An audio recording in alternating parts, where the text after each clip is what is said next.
Hashtag the widow's fortune. Sarah wiped the flour from her hands and counted the coins in the jar for the third time that morning. Still not enough. With 9 children to feed, there never seemed to be enough of anything, especially since Thomas had passed 2 years ago. She glanced out the kitchen window of their tiny cottage at her children playing in the yard. The older ones were minding the younger ones, just as they always did. Mary, her eldest at 16, was hanging laundry, while keeping an eye on little Joseph, who had just turned 3. A knock at the door interrupted her thoughts. Mrs. Patterson. A gentleman stood on her doorstep, hat in hand. "I'm Marcus Webb. I own the general store in town." Sarah recognized him vaguely. A quiet man, probably in his mid-40s, who always kept to himself. "Yes, Mr. Webb. What can I do for you?"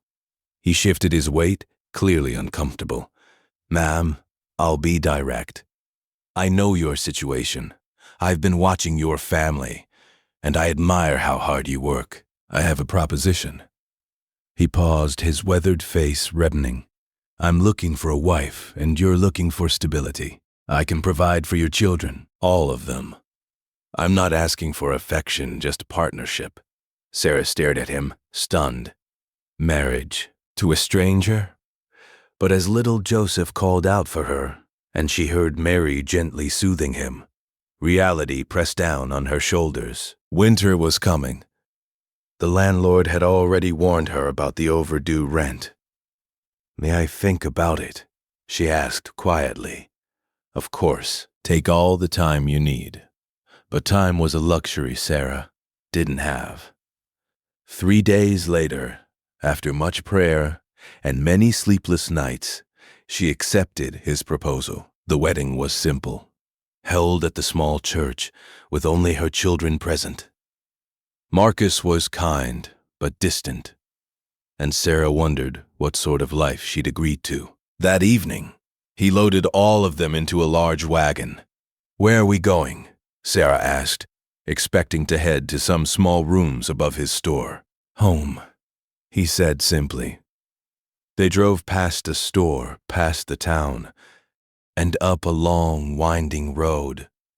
Sarah's confusion grew as they approached a large gate. Beyond it stood a beautiful stone house, 2 stories high, with a wraparound porch and flower gardens that even in the fading light looked magnificent. "Webb, I think you've made a wrong turn." "No, Sarah, this is our home." Her children gasped as they climbed down from the wagon. The house was unlike anything they'd ever seen. Inside, it was furnished with comfortable chairs, thick rugs, and more rooms than Sarah could count in her first glance. "I don't understand," she whispered. "You work at the general store." "I own the general store," Marcus corrected gently, "along with the mill, the lumber yard, and a few other properties.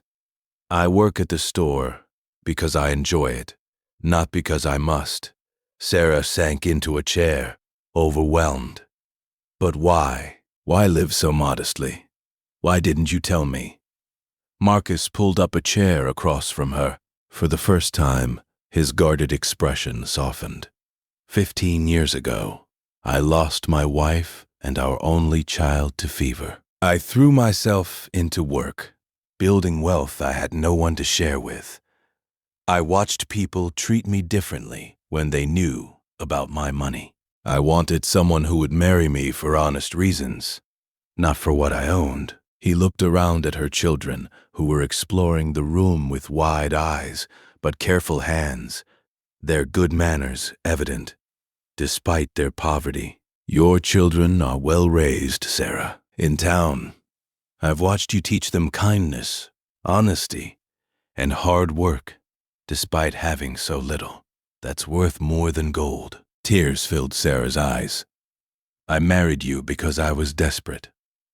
"I know," Marcus said without judgment, "and that's honest. I'm not asking you to love me, Sarah, but perhaps we can build something real together. In time." The first weeks were an adjustment. The children flourished with regular meals and warm beds. Sarah enrolled them in school with proper books and clothes. Marcus was patient and gentle, never demanding, slowly becoming part of their daily life. He taught the older boys about business and carpentry. He brought books for the girls and sat with them in the evenings, reading aloud by the fireplace. Little Joseph began calling him Papa Marcus within a month, climbing into his lap without hesitation. Sarah watched this quiet man open his heart to her children, and something shifted inside her. One evening, 6 months after their wedding, she found Marcus in his study, reviewing accounts. "The children want to plant a vegetable garden in the spring," she said. "They miss having one." Marcus looked up, smiling. "That's a fine idea. Though we can afford all the vegetables they want now, I know. But it's good for them to grow things, to work with their hands and see the results. You're a wise mother, Sarah." She stepped closer. "Marcus, I need to tell you something. When I married you, it was for security, nothing more. I want you to know that's changed. You've given my children not just a home, but a father. You've given me not just security, but peace. And somewhere along the way, you've given me something I thought I'd lost forever." He stood, hopeful but cautious. "What's that?" "The ability to love again." Marcus's eyes glistened. "Sarah, I need to be honest too. I told you I wanted a partnership, but I hoped for more. I hoped that in time, you might see me as more than just a provider. Every day with you and the children has been a gift I didn't think I deserved." Sarah reached for his hand. "We've both been given a second chance. Let's not waste it." From that day forward, the house truly became a home.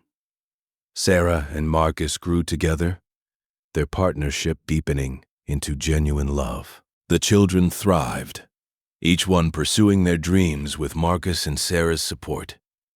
Years later, when Mary married and started her own family, she asked her mother, "Were you ever angry that Marcus hid his wealth from you?" Sarah smiled, watching her husband play with his grandchildren in the same yard where her children had once discovered their new home. "No, sweetheart.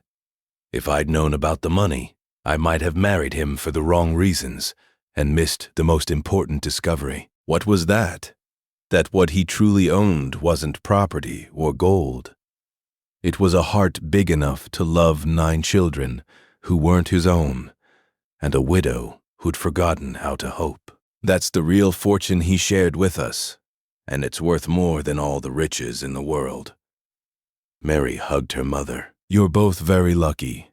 "No," Sarah said, her eyes on Marcus as he lifted Joseph's youngest child onto his shoulders. "We're blessed. There's a difference." And in that moment, surrounded by the laughter of children and grandchildren, in a house filled with love that had grown from the smallest seed of hope, Sarah knew that sometimes the greatest treasures are the ones we never knew we were looking for.